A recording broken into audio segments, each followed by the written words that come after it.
বকেয়া ডিএর দাবিতে তোলপাড় একেবারে গোটা রাজ্য। বকেয়া ডিএর দাবিতে জোরদার আন্দোলন চলছে রাজ্যে।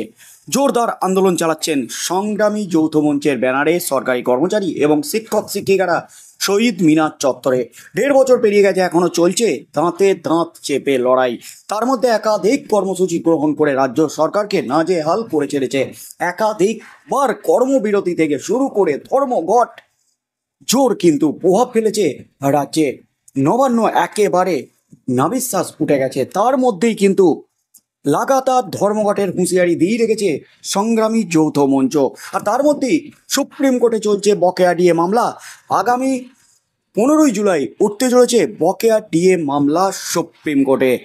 আর বকেয়া ডিএ মামলা সুপ্রিম কোর্টে ওঠার আগেই কলকাতা হাইকোর্টে বড় ধাক্কা রাজ্যের।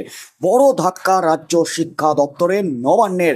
একেবারে চরম নির্দেশ দিয়ে দিলেন, বকেয়া মেটানোর চরম নির্দেশ দিলেন বিচারপতি রাজা শেখর মান্থা। রাজ্যের গালে সপাটে চর মারলেন বিচারপতি রাজা শেখর মান্থা। এই মুহূর্তের সবচেয়ে বড় খবর, বড় জয় বকেয়া ডিএ মামলার আগে হাইকোর্টে রাজ্যের শিক্ষক শিক্ষিকাদের। আজ বিচারপতি যা নির্দেশ দিলেন তাতেই কিন্তু বকেয়া ডিএ মামলার শুনানির আগেই নতুন করে শোরগোল পড়ে গেল একেবারে রাজ্য রাজনীতিতে। কলকাতা হাইকোর্টে ফের ধাক্কা রাজ্যের। অনিমেষ কর্মকার নামে এক প্রাথমিক শিক্ষকের মামলায় প্রশ্নের মুখে প্রাথমিক শিক্ষা পর্ষদের ভূমিকা।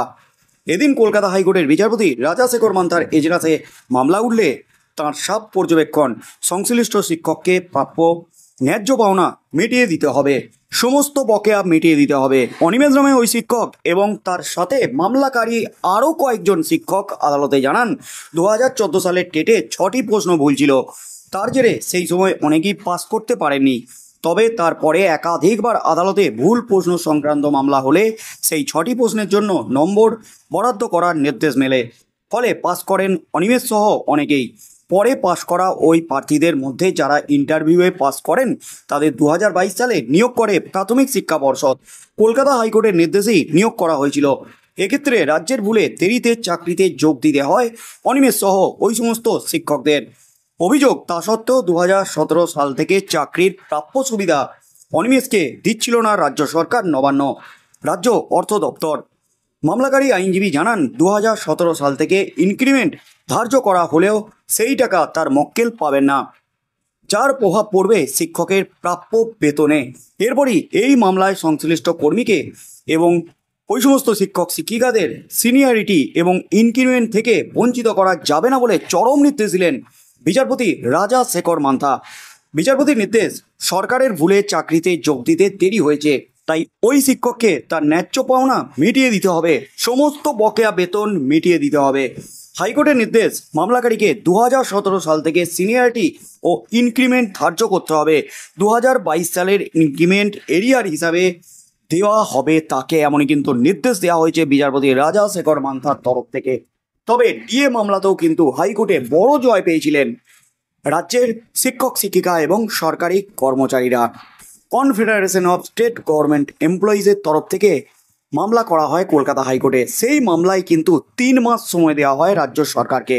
কিন্তু রাজ্য সরকার আদালতের নির্দেশকে কার্যত বুড়ো আঙুল দেখায়। 3 মাস পেরিয়ে গেলেও রাজ্য সরকার ডিএ মেটাতে কোনো পদক্ষেপ নেয়নি। তাই রাজ্যের বিরুদ্ধে আদালত অবমাননার মামলা দায়ের করে ফের সরকারি কর্মচারীদের সংগঠনগুলি। আর সেই মামলার পরপরই কিন্তু রাজ্যের মুখ্য সচিব এবং অর্থ সচিব কড়া ভৎসনার মুখে পড়েন হাইকোর্টের।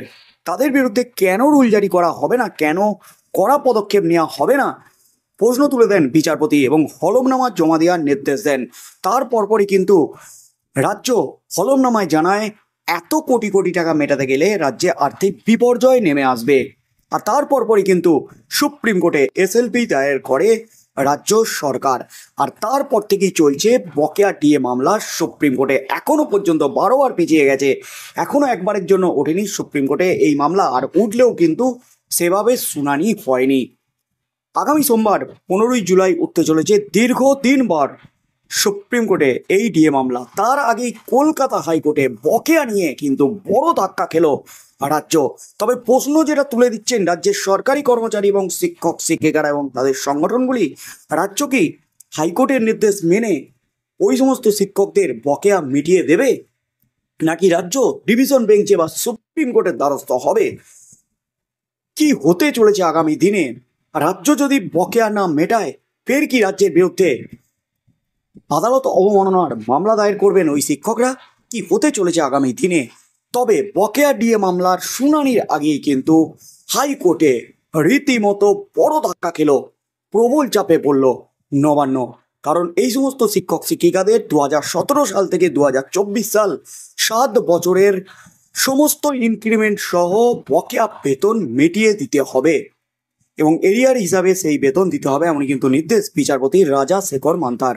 তাই আগামী দিনে কি হতে চলেছে? রাজ্যকে এই নির্দেশ মানবে, নাকি রাজ্য ডিভিশন বেঞ্চে যাবে সিঙ্গেল বেঞ্চের নির্দেশের বিরুদ্ধে, বিচারপতি রাজা শেখর মান্থার নির্দেশের বিরুদ্ধে, নাকি সুপ্রিম কোর্টে মামলা দায়ের করবে? কি হতে চলেছে সেদিকেই চোখ থাকবে গোটা রাজ্যের।